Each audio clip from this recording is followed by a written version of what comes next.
So the reason that this next clip that you're about to watch is so frustrating and so depressing is that Chris Hayes, in my opinion, used to be a much different person and a pretty good commentator. He would cover some very serious issues, and he kind of stood above a lot of the other hosts on MSNBC. And in recent years, he's just not the same. And funny enough, he wrote a book about the exact same thing that's happening to him, which is this like kind of groupthink culture in the media. And there's no doubt that he's now been impacted by the same dynamic that he objectively described previously. So here you're going to see him. And by the way, I want you guys to send this clip to Chris Hayes because I don't mean this maliciously. I don't mean this in a negative way. I mean that it's very, very sad that this is what's happening now and this is the level of commentary on his show. But here he is repeating this, honestly, nonsense talking point about, Obama being relatively scandal-free, and here's the biggest scandal of his presidency, and talking about the tan suit.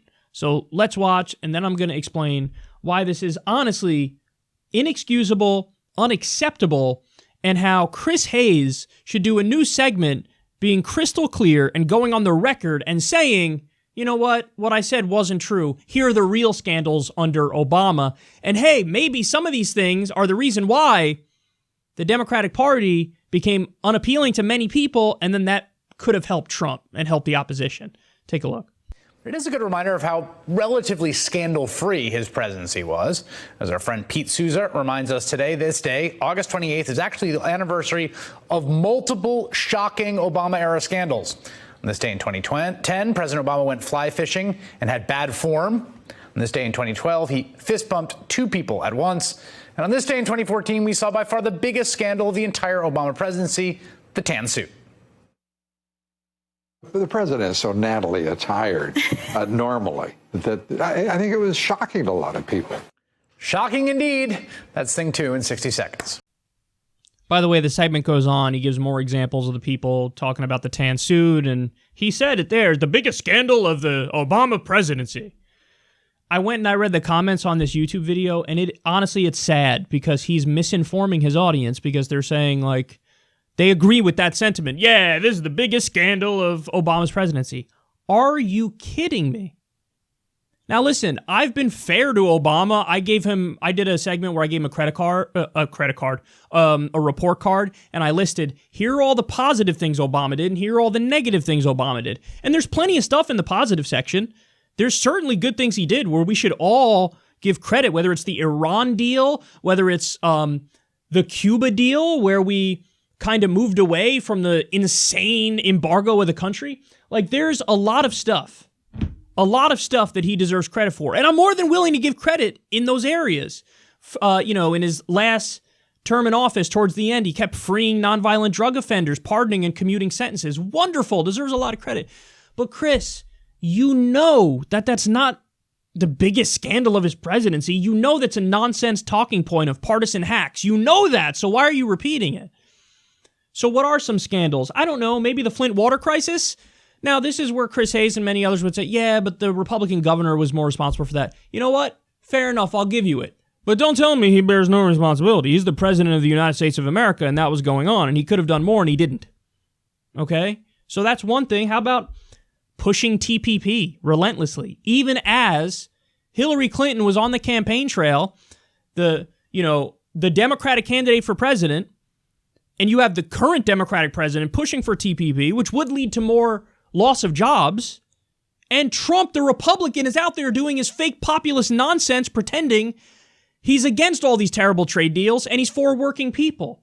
By the way, President Trump, he did kill TPP, but he slipped a lot of the provisions, the worst provisions of TPP, into his renegotiation of NAFTA. There's been 93,000 jobs outsourced under Trump.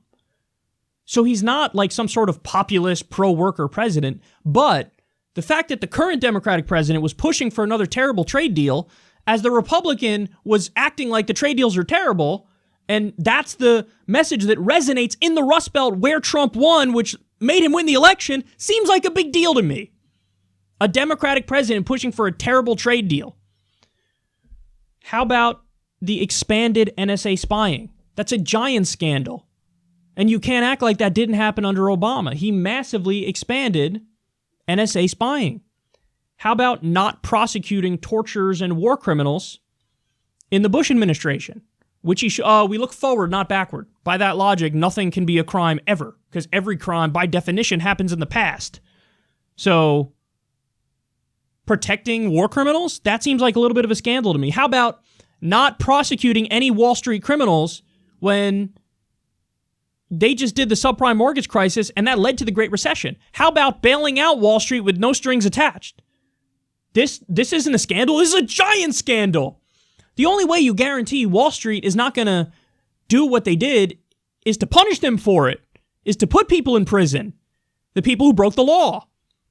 But they didn't do that. They made a decision not to do that. How about the fact that he deported a record number of people?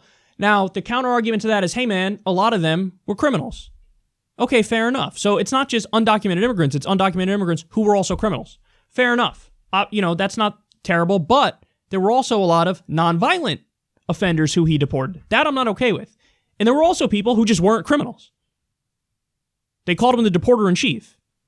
Is that not a scandal? I mean, again, this is stuff that the left cares about.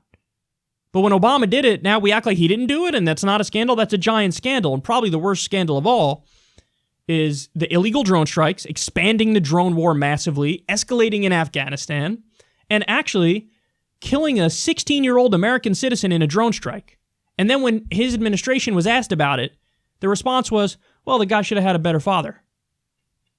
What? No. Are you kidding me? This is an American citizen, 16 years old, and you killed him in a drone strike. And then you act like it was no big deal because his father was potentially an Al-Qaeda terrorist or certainly believed in jihadism. But we don't kill people for the sins of their parents. That's insanity. And if you're going to kill anybody in this country, you need to have due process. No due process. He had kill lists. According to some reports, 90% of the people he killed with drones, innocent people, civilians. And according to Chris Hayes, the biggest scandal of the Obama presidency by far was the tan suit. Chris, I'm disappointed because I know you're better than this. And I know you know better.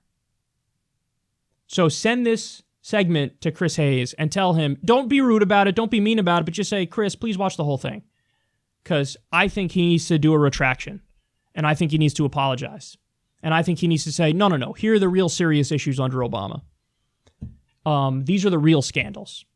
And I shouldn't downplay them. Because a lot of this stuff is incredibly important. And also, yes, be honest. Some of this stuff could have led or helped lead to the election of Donald Trump.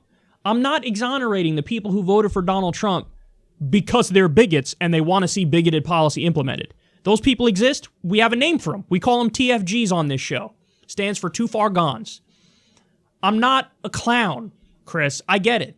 There are some people who are bigoted and they voted for Trump because he was voicing support of bigoted policies, like the Muslim ban.